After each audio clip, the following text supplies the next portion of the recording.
Good morning, ladies and gentlemen. Welcome to the show. Really glad to have you guys here. Now, today is Tuesday, April 9th, 2019. And you know what? Going back, I think, my personal opinion on where Bitcoin come from, why it was created, I think that Bitcoin, now at this point, I think that after studying a long time what's going on, I think that Bitcoin was actually created as a tool. I think it was created by the intelligence community as a tool to fight against the Chinese and the Russians who are accumulating gold. Bitcoin was created as digital gold. The West's answer, because they knew that China and Russia were going to weaponize gold and use it as a financial tool to control the Western world. They knew all the gold was going east, being sucked up and going east and put into 1 kilogram bars in the east. All the gold that was in the vaults in the west. It's very dubious. It's not provable. You can't prove it.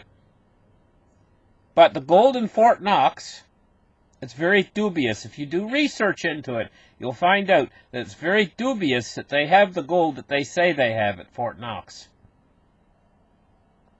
What's most likely really there, if you do enough research into it, is probably melted down coins from when they did a thing where you weren't allowed to have gold in the United States. And they brought all these coins in that were in coin form, gold in coin form. And this gold had copper mixed in with it. The only audit that they really did, and the only gold that they showed at Fort Knox, was this coppery colored gold that came from melting down these coins. So they have a few tons there, but I think that the amount that they claim is dubious, very dubious. They have these vaults sealed, and the seals, they've replaced the seals. The seals are supposed to never be broken. They've replaced the seals in these vaults over the years, and they've never went in there to do an audit. There's never been an audit done of how much gold really is there, and that's because the gold is probably not really there, seriously. But most of the gold has actually went over to the east, and they have tremendous, underreported how much gold they actually have, China and Russia. And they were planning on using that gold as a tool, a financial tool, to destroy the West. And so the West's answer is digital gold. This is what I think Bitcoin was. But I think when they released it, I don't think they realized what they were actually releasing on the world. It's kind of like when you release something, like say a new potential virus gets loose or something like that. Once it's loose, it's out there, you can't put it back in the box, you know? And I think that's what's happened here with this thing at this point. And anyway, the Chinese are trying to squish it. And it's obvious the reason why the Chinese would want to squish it. If the Chinese planned on using gold, and they knew, they would know. They have intelligence community too. China and Russia. Russia's been very deeply involved in the intelligence community. They would know what the West is doing and why they're doing it. They probably know the reason why Bitcoin was created in the first place, and they hate this stuff. They're like, the People's Bank of China's like, we got to get rid of this stuff, this Bitcoin, because it's going to ruin and spoil, it could potentially ruin and spoil our plans to control, you know, and they know exactly what this is. And they want rid of it. So over here in the West, they have to pretend like they don't like it, you know, but they were the inventors of it. And they really want it to succeed because it's going to thwart the Chinese and the Russians. And you notice the real emphasis against Bitcoin. Russia has always been against Bitcoin, and so has China. You know, you could I don't know if about now, but I think it's still on in Russia, where you get in trouble if you got a Bitcoin and they know about it, the government, if you're in Russia. I think it's still that way. I'm not sure. But anyway, I know in China they very much frown upon it, and now they're frowning much more upon the mining of Bitcoin. But going back, let's start the charts right here and take a look real quick. Going back, you see this? Let's focus in on this. This is not what just happened, where Bitcoin went up to 20,000. This was a previous one where Bitcoin went up to $1,171 roughly, and then fell off sharply all the way back down to about $200.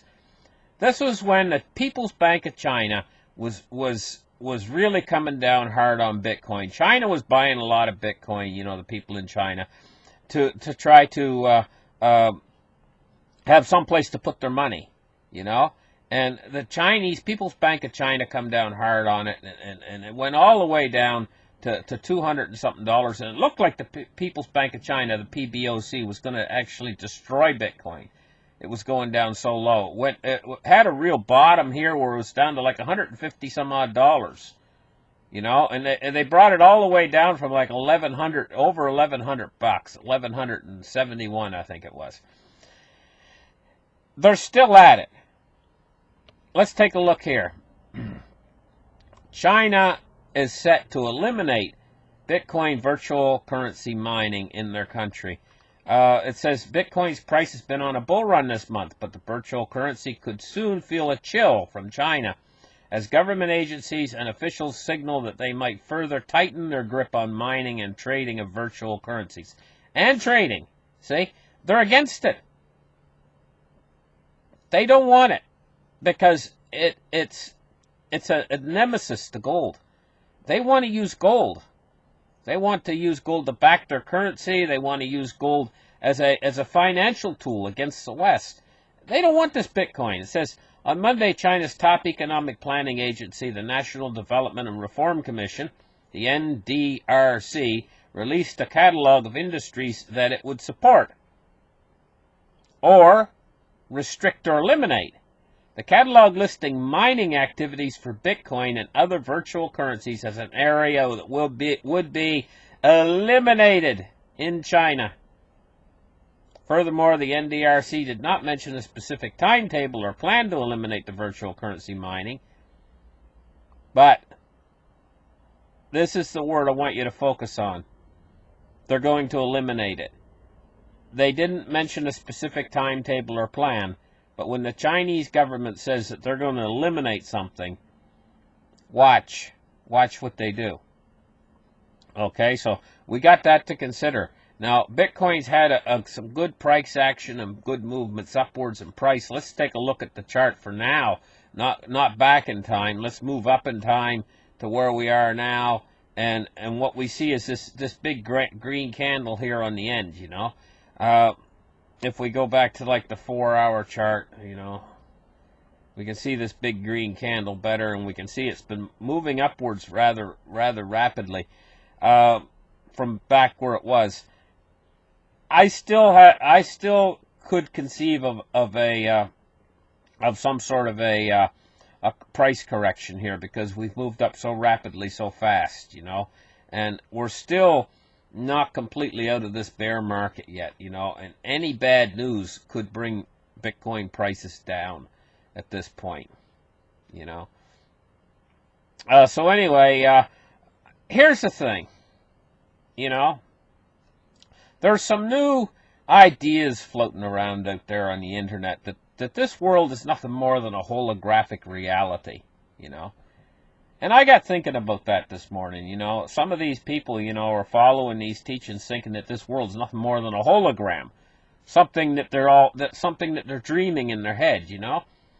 And so like you might get a guy, you know, and he's walking along the fields, you know, and stuff, and he's learned this new teaching that the world is nothing more than a hologram or an illusion, you know. And he's got his wife with him, you know, and he's walking along, and he's all into these new teachings, and he's looking up at the sky, you know, he's got his arms out in front of him like this, and the world's nothing more than a hologram, honey, and all of this is just our imaginations, and it's not real or anything. And as he's walking along in the field, his foot goes down into a little gopher hole, and he falls over and he twists his ankle. Suddenly, he snapped back to reality. Boom, like that, And he feels a sharp pain in his ankle, where he sprained his ankle. He says, "Honey, get me a doctor, get me a doctor." She looks over at him. She says, "I thought you said it's just a hologram."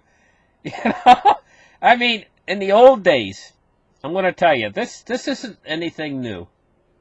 In the old days, we used to call it having your head in the clouds. You know what I mean? That's what we used to call it in the old days. He's got his head in the clouds, He's not living in the real world. He's not. This world is real.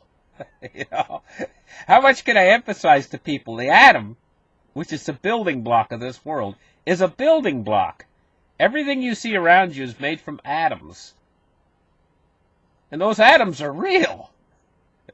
So you better be careful. Like I see the young guy, and quite literally, I was watching it on YouTube, and it was in the funny videos or whatever, And there's this young guy, and I guess he was drunk on beer with his friends, and he was standing around with his buddies, And he he come running at this car with his head. It was an old car. And I know what he was trying to do. He was trying to break the side windshield, the side glass on the door. And he ran at full speed, as fast as he could run, and slammed his head into the thing. So, he fell down on the ground, and he basically knocked himself out. And, if that wasn't bad enough, he got up and he did it again and again and again. The window wouldn't break, But I was just thinking to myself, you only got one brain. And it's possibly the one thing on your body that is the most important to protect is your brain. And, he's only a young man. He's only like 20 years old or whatever. He's got his whole life ahead of him and everything. What in the hell is he thinking? Now, what about us? Most of the people that watch my show do not have their head in the clouds. You see the real world for what it really is. You see what's happening with the dollar. You witness it on a daily basis. Every time you go to the grocery store, the purchasing power of your dollar is being eroded. You go in, you say, "Hon, this meat, last week it was $4.97, and this week it's $5.25. Okay, not a big increase in price, but it's up this week higher." Everything you see keeps doing that over and over again, going up. And you're watching the purchasing power of your dollar being eroded, and you're saying, "Well, what about my savings? What should I do with my money?" Well, I'm going to explain to you something right now, very clearly. There's only 3 ways out of the dollar, and you got your choices. Now, I'll lay them out for you. You got the gold. Now, if you got a lot of dollars, a lot of money, and you want to store a lot of wealth in a small place, gold's your man. Okay, if you want safety too, try to get as safe a place as possible to store your money that's going to be a hedge against inflation. Gold's your man. Real physical gold is your man. But if you got a lot of money. Now, if you don't have as much money and you want real safety, a place to store your money that's going to do as similar to gold, or possibly even outperform gold, silver's your man. Right? But your gains on gold and silver is going to be really good. They're going to go way up in value. They are going to go up in value from where they are right now. And they're probably going to at least keep up with inflation, which is what you want. And this is your safest alternative. Very safe. Cryptocurrencies are not safe like gold and silver. They can shoot up in price and they can drop in price just as quick. They are a investment that is not a safe investment. So what you want to do is, your money that you want to allocate out of the dollar that you want to be safe, your safest bet is gold and silver. But if you got a little bit extra money and you don't know where to put it, cryptocurrencies is going to probably see the biggest gains in the future. Much larger gains than gold and silver. There's an awful lot more potential to make money in the cryptocurrencies over the gold and silver. Cryptocurrencies has an awful lot more gain potential, upside potential, but it has an awful lot more downside risk. So what you want to do is you don't want to take it and sell the farm and put all that money into cryptocurrency. It'd be a smart thing to do is to put the larger chunk of money into something that is safer, and then use a smaller amount of the money, amount that you can afford to lose, into the cryptocurrencies, if I'm making sense. Because cryptocurrencies are not a particularly safe place to store your money just yet. Now, in the future, at a certain point in the future, cryptocurrency is going to become more stable and more safe. But we're not there yet. We're still in the early days of cryptocurrencies. It's like the Wild West right at this point, And you can lose an awful lot of money very quickly in this. So this is the time when you haven't missed the boat in cryptocurrencies. Cryptocurrencies has a tremendous upside potential, but it's going to take time, and this is the time when we have our learning curve, and the people that are smart enough to get in, and take that little bit extra money that you were going to spend on something like lottery tickets, and invest it in cryptocurrency instead, then you're being very smart, The money that your core money, you shouldn't think about investing that into cryptocurrencies or going in debt to invest into cryptocurrencies. That's not a good idea. But for these people, like I stood back in the line in front of a woman in a grocery store, and she's getting she had the woman in front constantly running for these different scratch and win tickets and lottery tickets. And she must have spent the best part of $100.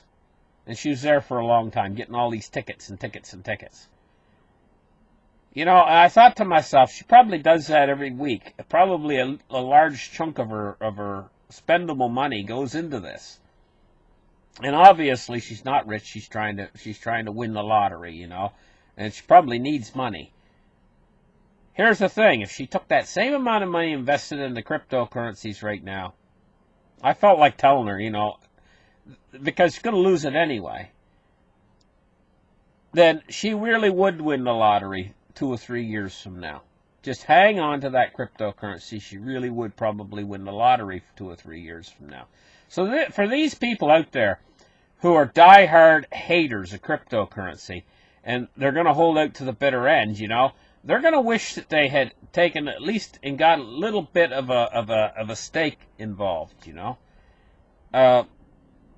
So people out there, you should have a little bit of cryptocurrencies and be learning how to actually use them while there's still time, while we're still in this early infancy stage of cryptocurrencies, But the thing is can cryptocurrency beat gold? It's never going to get rid of gold and silver. Gold and silver, they're going to always retain value. But I can't see gold and silver ever moving out of the position that they are now as being a commodity. I can't see them ever being a actual currency, a spendable currency again. I can't see us ever going around with a gold coin purse, and buying things with gold and silver. But now I can see us going around with some of these coins, not Bitcoin in particular, because I think it's going to take the place of digital gold, but some of these other cryptocurrencies that are much more transmissible of the value, they're capable of many more transactions per second and so on. I can see in the future some of these becoming an actual currencies in the world and being used as such. Listen, this has been your Bitcoin market report for this morning. Thank you guys for tuning in very much, and we'll catch you guys on the next show. Bye-bye, guys.